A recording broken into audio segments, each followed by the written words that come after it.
Law 13. When asking for help, appeal to people's self-interest, never to their mercy or gratitude judgment. If you need to turn to an ally for help, do not bother to remind him of your past assistance and good deeds. He will find a way to ignore you. Instead, uncover something in your request or in your alliance with him that will benefit him and emphasize it out of all proportion. He will respond enthusiastically when he sees something to be gained for himself. Observance of the law in 433 BC, just before the Peloponnesian War, the island of Kor, later called Corfu, and the Greek city-state of Corinth stood on the brink of conflict. Both sides sent ambassadors to Athens to try to win over the Athenians to their side. The stakes were high, since whoever had Athens on his side were sure to win, and whoever won the war would certainly give the defeated side no mercy. Kor spoke first. Its ambassador began by admitting that the island had never helped Athens before, and in fact had allied itself with Athens' enemies. There were no ties of friendship or gratitude between Kor and Athens. Yes, the ambassador admitted he had come to Athens now out of fear and concern for Kor's safety. The only thing he could offer was an alliance of mutual interests. Kor had a navy only surpassed in size and strength by Athens' own. An alliance between the two states would create a formidable force, one that could intimidate the rival state of Sparta. That unfortunately was all Kor had to offer. The representative from Corinth then gave a brilliant, passionate speech in sharp contrast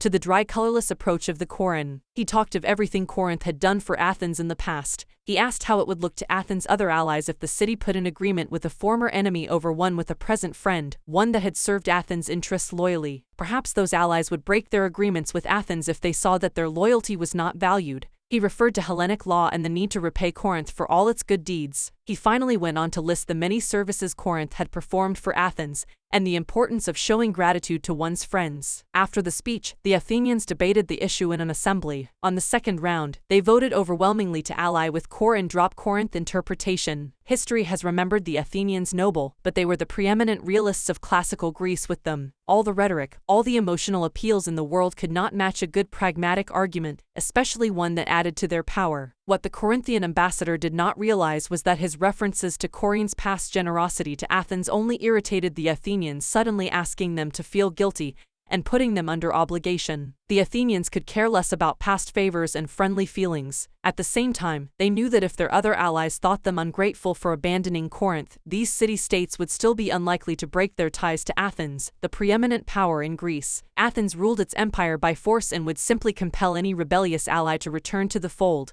When people choose between talk about the past and talk about the future, a pragmatic person will always opt for the future and forget the past. As the Corans realized, it is always best to speak pragmatically to a pragmatic person, and in the end, most people are in fact pragmatic. They will rarely act against their own self-interest. Keys to power. In your quest for power, you will constantly find yourself in the position of asking for help from those more powerful than you. There is an art to asking for help, an art that depends on your ability to understand the person you are dealing with and to not confuse your needs with theirs. Most people never succeed at this because they're completely trapped in their own wants and desires. They start from the assumption that the people they are appealing to have a selfless interest in helping them. They talk as if their needs mattered to these people who probably couldn't care less. Sometimes they refer to larger issues, a great cause or grand emotions, such as love and gratitude. They go for the big picture, when simple, everyday realities would have much more appeal. What they do not realize is that even the most powerful person is locked inside needs of his own, and that if you make no appeal to his self-interest, he merely sees you as desperate or at best a waste of time.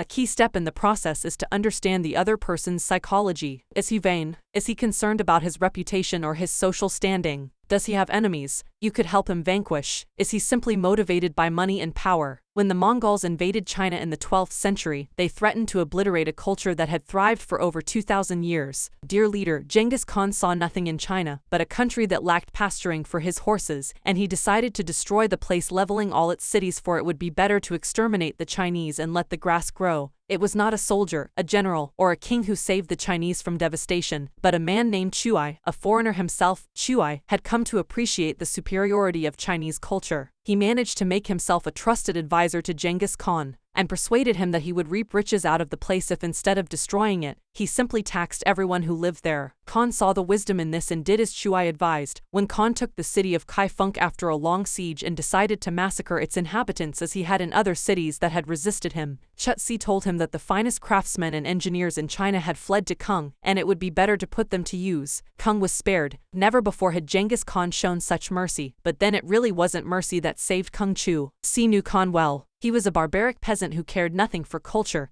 or indeed for anything other than warfare and practical results. Truth C chose to appeal to the only emotion that would work on such a man: greed. Self-interest is the lever that will move people. Once you make them see how you can in some way meet their needs or advance their cause, the resistance to your requests for help will magically fall away. At each step on the way to acquiring power, you must train yourself to think your way inside the other person's mind, to see their needs and interests, to get rid of the screen of your own feelings that obscure the truth. Master this art, and there will be no limits to what you can accomplish.